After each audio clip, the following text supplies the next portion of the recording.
नमस्कार दोस्तों, स्वागत है आप सभी का आपके अपने इस YouTube चैनल पर जिसका नाम है जीएस बूस्टर। मैं हूं अनूप उपाध्याय। मोदी सरकार ने ऑपरेशन सिंदूर पर भारत का पक्ष रखने के लिए ऑल पार्टी डेलीगेशन की घोषणा की। तो उसमें पहला नाम जो आया वह आया कांग्रेस सांसद शशि थरूर का।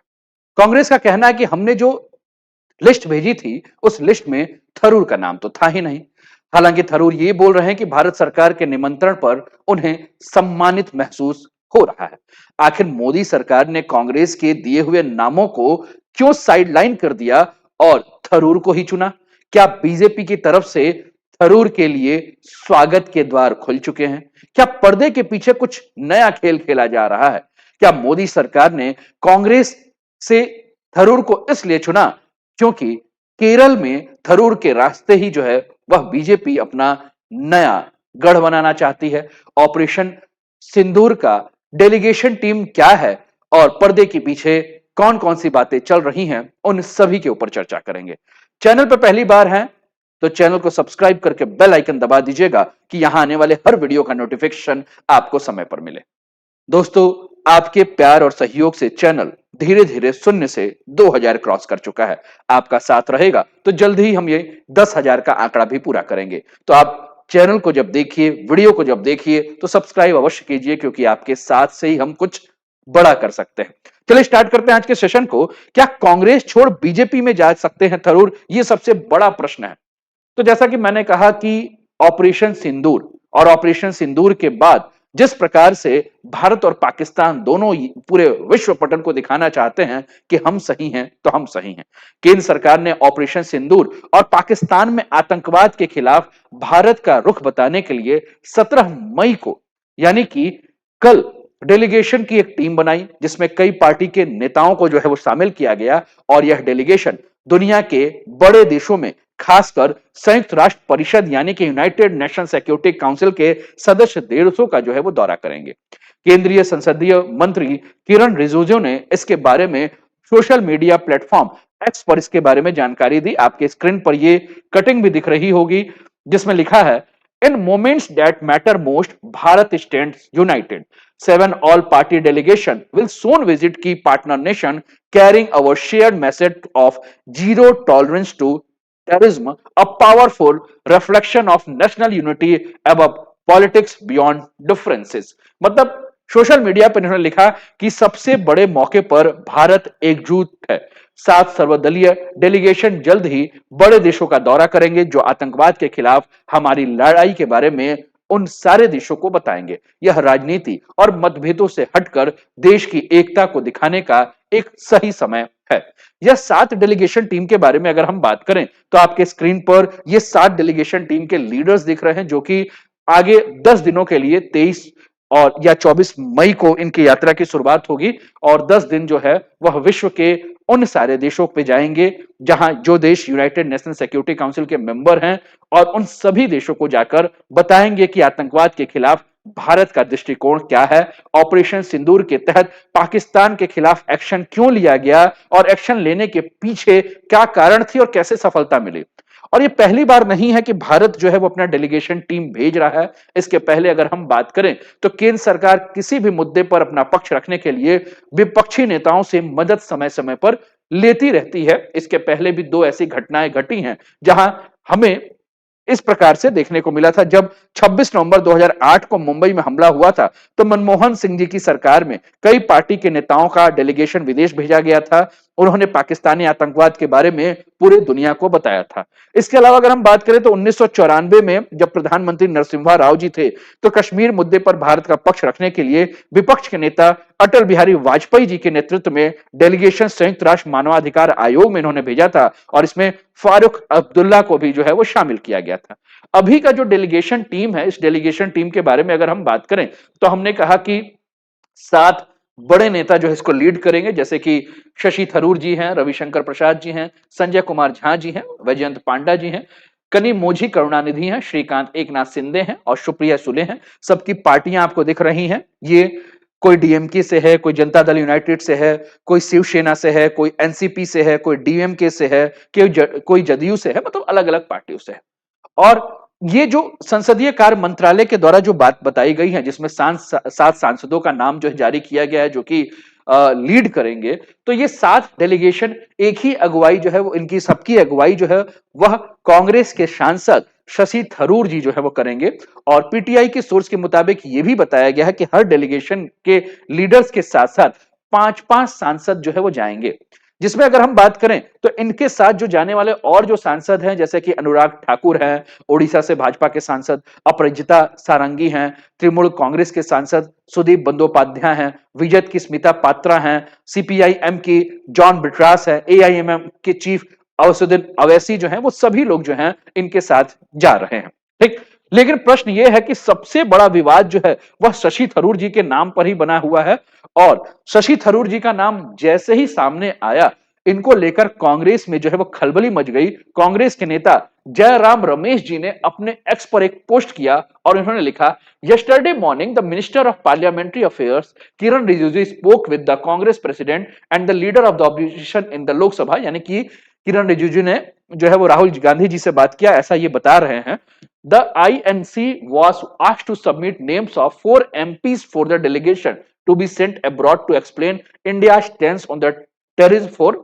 तो ये उन्होंने कहा कि भैया 4 लोगों का नाम भेजा गया, हमने 4 लोगों का नाम भेजा, जिसमें कि हमने आनंद शर्मा जी का नाम भेजा, गौरव गोगोई जी का नाम भेजा, डॉक्टर सैयद नासिर हुसैन जी का नाम भेजा और राजा बरार जी का नाम भेजा। लेकिन हमने जिनका नाम भेजा उन सभी का नाम तो है ही नहीं।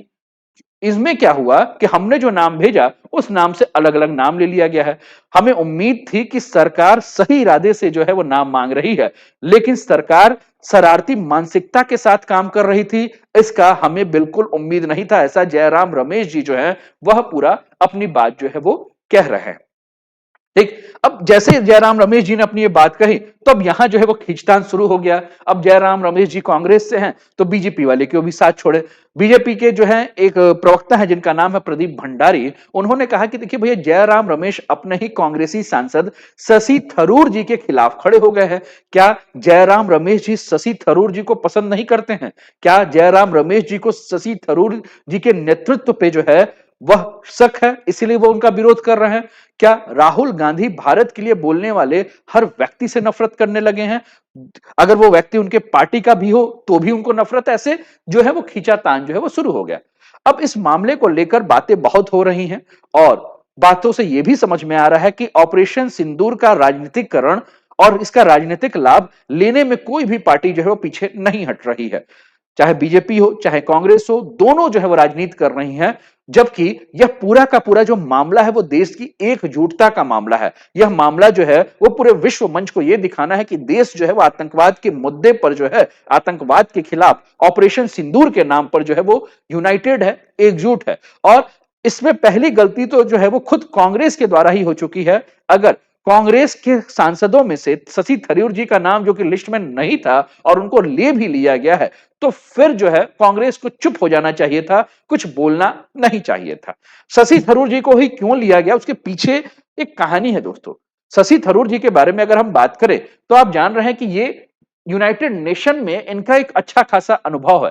सन 1978 से अगर हम बात करें, 1978 से अगर हम बात करें, तो 1978 से लेकर 2007 तक यूनाइटेड नेशन में विभिन्न पदों पर शशि थरूर जी ने काम किया है और उनके पास अनुभव है वैश्विक मंचों पर अपने विचारों का रखने का। उनके पास कूटनीतिक समझ है और वो बहुत अच्छे जो हैं वो प्रवक्ता हैं।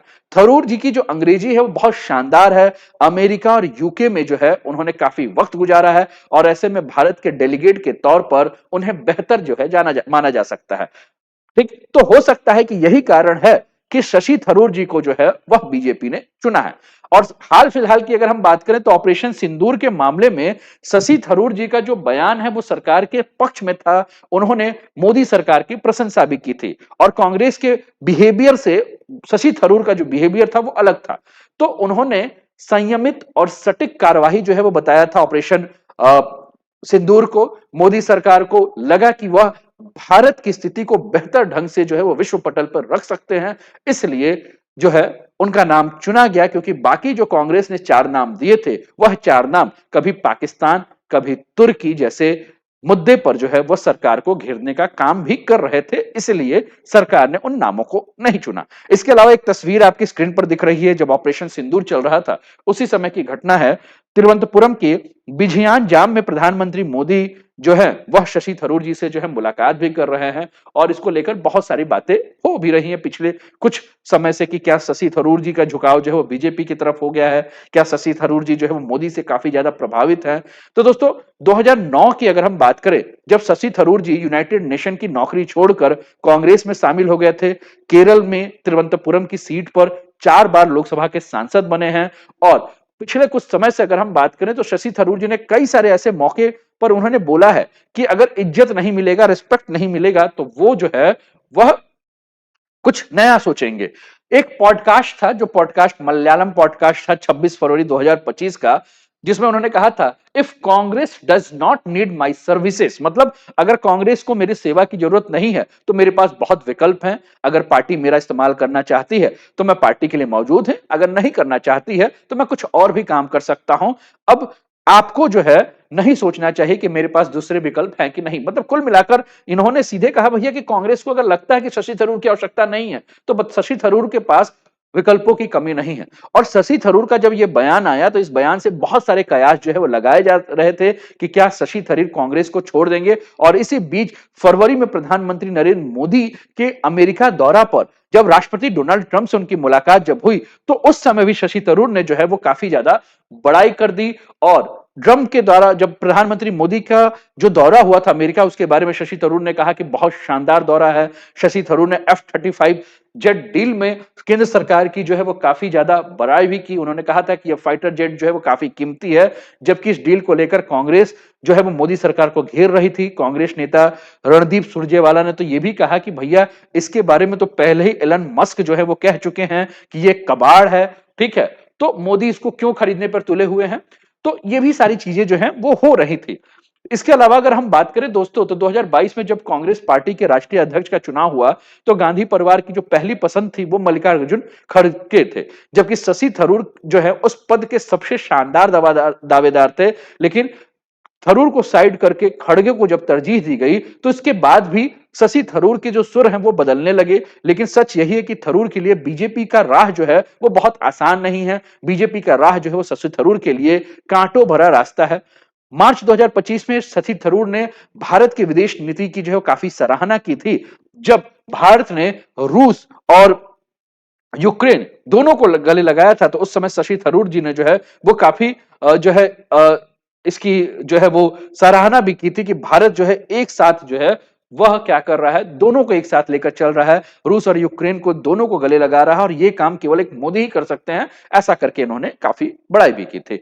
इसके अलावा ये भी है कि शशि थरूर जो है वो क्या आएंगे बीजेपी में, तो ये भी जो है वो कहा यह जा रहा है कि शशि थरूर जो है वो कई बार मना भी कर चुके हैं कि वह बीजेपी पे नहीं आएंगे। और शशि थरूर जी ने जो है ये भी कहा है कि 2024 का जो उनका लोकसभा का चुनाव था वह सांसदी का आखिरी चुनाव है। तो यह भी कयास लगाया जा रहा है कि क्या शशि थरूर जो है वो अब केरल राज्य की राजनीति में दिलचस्पी लेना चाहते हैं, अब वह केंद्र की जगह पे राज्य की राजनीति के बारे में सोच रहे हैं। तो ऐसे कई सारी बातें हैं, ठीक है, तो जिसको लेकर बात करेंगे।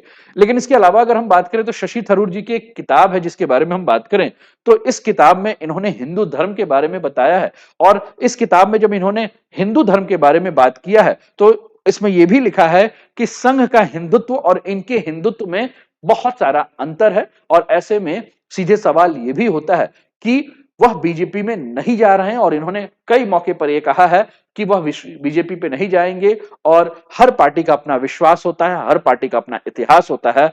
अगर आप किसी दूसरे पार्टी में विश्वास को नहीं आप अपना सकते हैं तो उसका साथ जोड़ना जो है सही नहीं है। और इन्होंने भी कहा कि भैया मेरा हिंदुत्व कुछ और है, बीजेपी का हिंदुत्व कुछ और है, इसलिए हमें नहीं लगता है कि हम बीजेपी पे जाएंगे। तो अभी तक का तो भैया ये अपडेट है।